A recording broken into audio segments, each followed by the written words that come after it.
Summer just around the corner at this point. Travel is expected to reach or even surpass our pre-pandemic levels this year. But some vacationers are already finding plenty of challenges, especially when it comes to booking flights and hotels for warm weather months ahead. Sam Brock reports on what you can expect and how to plan your next trip. Surf, sand, and sunscreen are on the minds of many Americans planning a summer trip. Projections are calling for an eye-popping 4.7 billion people to travel across the globe in 2024, likely breaking an all-time record. Are we finally going to see the numbers exceed what happened before the pandemic struck? 2023 was really our test case of, are we sort of back to normal? Travel is definitely back, and it is significantly more so than we saw pre-pandemic. Here in the U.S., nearly all Americans plan to take a trip this year, with half reporting they'll travel internationally.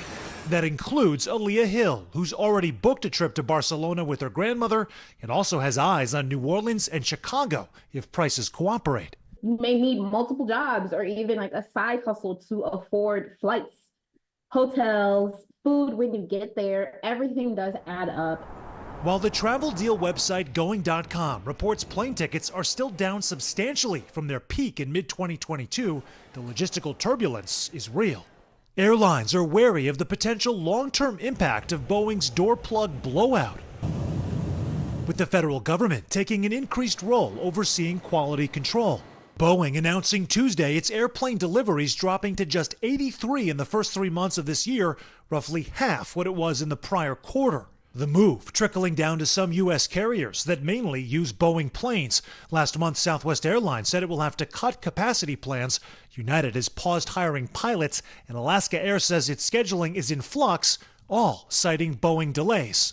Though Going.com says there's reason for optimism. We actually have more flights on the schedule as well as more seats available. So this is actually a good thing and good news for travelers. Those like Aaliyah Hill, who are hoping for affordable flights, might consider other options in the meantime, like traveling by train or bus. So do I sacrifice a whole day worth of travel so that I'm not working, but I'm saving money on a ticket?